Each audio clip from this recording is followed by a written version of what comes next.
Hey everybody, we're back. We're at Cloud9 Recording in our studio, and we're going to continue our coverage of Snarling Dogs pedals. We're going to concentrate and focus on the wah pedal and Jeff Beck's pedalboard, because Jeff used it. He used the wah pedal, and we're going to take a look at all the other pedals that he actually has on his board too. But let's first get into the wah pedal, the Whine-O Wah by Snarling Dogs. We'll get into that a little deeper, and we have one right here. Ta-da! And whatever you do, don't get hit with it, because don't drop this on your foot. Yeah, because it's gonna hurt a lot. Weighs a ton. But let's go over the controls. Yeah, take a look. All right, so on the side here we have this wah has 3 different voicings: White Room, Voodoo, and Shaft.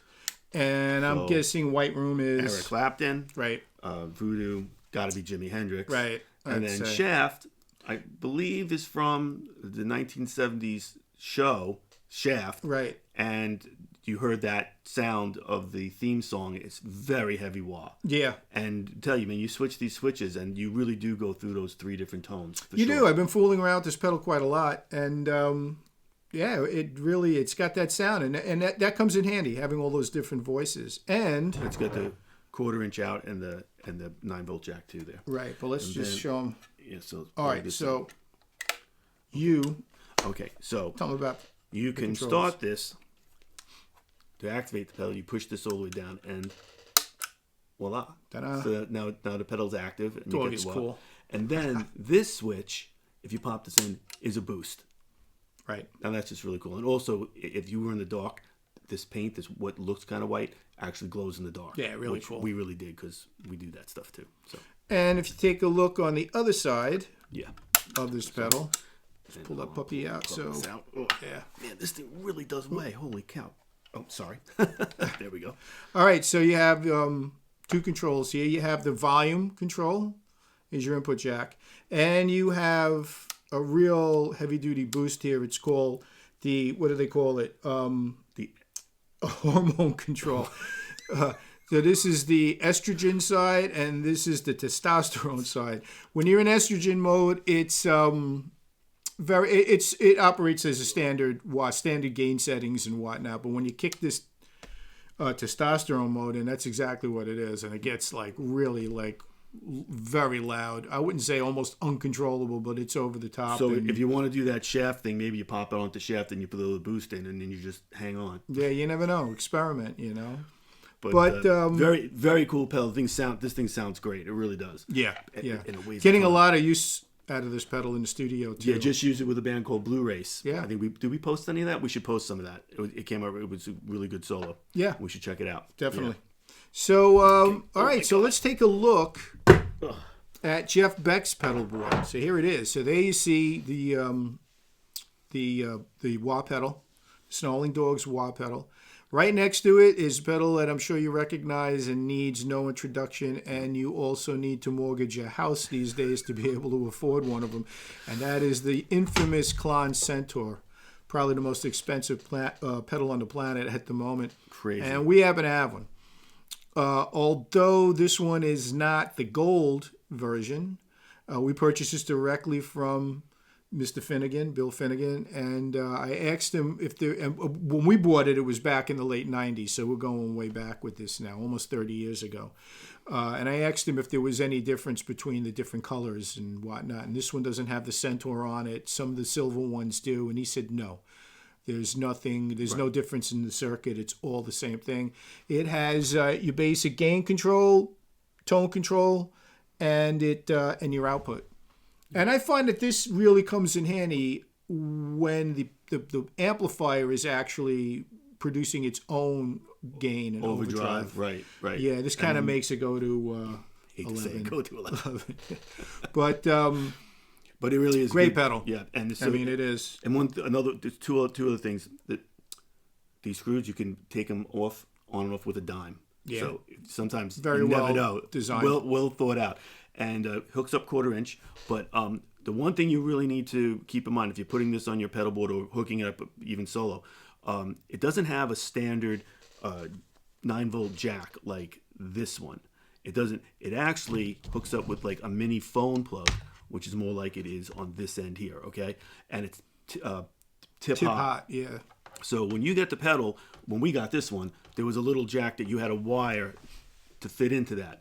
And if you wire it backwards, it's a problem. So they even say if you don't know what you're doing, go to someone who does and make sure it's right, or else you can damage the pedal. So just keep that in mind if you're going to put it on your board. Yeah, and it runs by battery too. Yeah, 9-volt too. Yeah, this thing, wow, great. And tone. the next pedal you could see in the signal chain is a Hughes Kettner Rotosphere. Yes. And let's just take this down for a second. Whoops, wrong one. Pop that puppy up. And put the Rotosphere up. This is ours. We have one right here. Right here. And it simulates a Leslie rotating speaker. And if you recall a while back, if you saw our episode, I forget if it was episode 3 or 4, but we actually covered the Leslie rotating speaker and a pedal, this pedal, the Boss pedal, that actually simulates that speaker itself. So this is a good one. It costs a lot less than this one, but this one sounds different, right? Yeah, this just sounds more, just warmer. It's warmer and richer. Yeah, it really does. The thing you do have to remember is sometimes we've had some guys bring other pedals like this, the Rotospheres in, and they're really kind of noisy. So if you are going to purchase one, I suggest that you are able to listen to it first and either return it or be able to listen to it live before you purchase it. Right. I have no problem getting above the noise floor. Well, the controls are basically simple. So you have a bypass, a brake, which you can actually slow the effect down.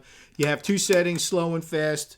A control that actually more fine tunes the speed. Yeah. You have a drive, so you can really drive the tube and saturate it, and you have your output. Straight ahead, very simple.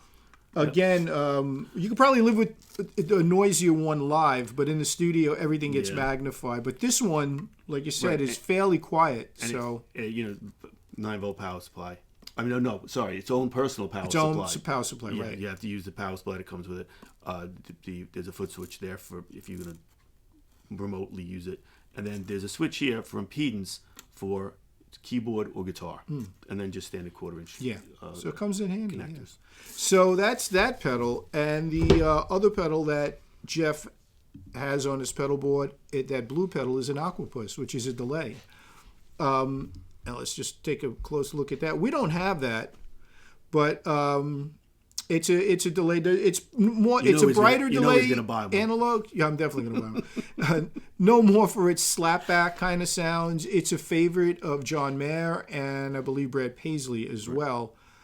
And we don't have that pedal, but what we do have, and it's strictly a delay, not a reverb, right? Right. It's just a delay pedal. But what we do have is our pedal, the Rumble Seat, which I'm sure you recognize, been very successful for us. And, Joe Walsh has used it, Stevie Wonder. I mean, we've had just... Elliot Easton of the Elliot Cars. Easton, the Cars. So. Bill Mooney from Lost in Space. Yep.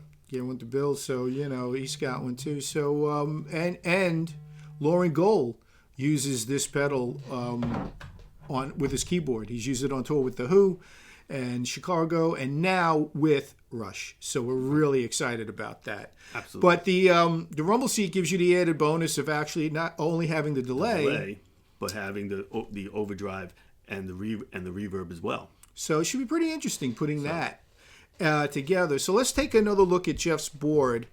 This is the board live. You can see it's powered by Pedal Power, which we have one here too. So we power all our pedal boards with this. It's very reliable. It's great. So whenever we're in the studio or out on an NAMM show or wherever we're at, Sweetwater, right? We've gone to Sweetwater. We do local very demos. Dependable.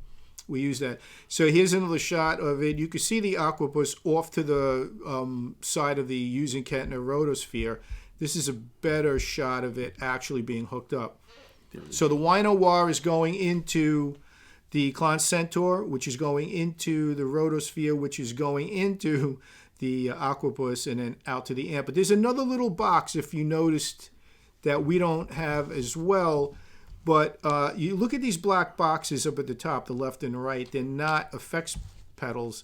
It's a BIS box made in the UK. Mike Hill makes them. It's called Mike Hill Services. If you want to check them out, they're really they come in really, really handy. They're just it's kind of, well, first of all, it really helps to eliminate the 60 cycle hum And then there's that also you can get a lot of, and then especially when you're playing live. And on it's some of the also stages we used buffered, to play on, so you could do long runs without any signal loss. Right. So it's got a line. Yeah, and if you notice in the video that we had last time with Jeff, his amps aren't right next to him; they're a bit away. So that box, I imagine, comes in very handy, which is probably why he probably has it. And he has two.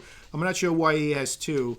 I've only seen in some of the photos just the one hooked up, but there's two of them that are there. And what we did was, minus that pedal and the Aquapus, is we put our own pedal together because we have the pedals. So there's the Snarling Dog Wah going into the Klon, going into the Hughes Kettner, out to our rumble seat, and then out to the amp. And we're going to demo that for you in the next video. We're going to get out there in the studio, in our studio Cloud 9, and we're going to let you hear what these pedals sound like together, right? What guitar are you going to use? I think a Strat. Jeff obviously used a Strat, towards the latter part of his career, and has been used it for such a long time. Right. So we're going to use a Strat too. And I don't know about what amp yet. I know we'll figure it out. I think we mentioned last time, but if you did want to hear Jeff using the wah a lot here, there's a point in time in his career where he was with Brian Wilson. Right. He was on tour with Brian, and there's some really good stuff online. And there was also a link we added in the other video. We'll include it in this one too, so you can hear what he was doing, with it live. But yeah, not a complicated pedal board, not at all. Just basic pedals on it, but it's very effective, and he's a great guitar player. And we're gonna sit there. Jack did a great job wiring up that board. It's very neat, and it's a labor of love. It does sound really great. So we're looking forward to letting you guys hear it. Yeah, we're gonna check it out. I'll get it all mic'd up, and we'll pick an amp and a guitar, and we're gonna rock it. Yeah, I mean, you can hear what these pedals sound like and what they could do for you if you decide to purchase one of them. So thanks for joining us. And until next time, please like and subscribe. Yeah, like and subscribe. Follow us on all our social media channels and all that jazz. And we'll see you next time. So with that, thanks a lot. Live long and prosper. And I can't do that, so I'm just going to say goodbye. See you around. See ya.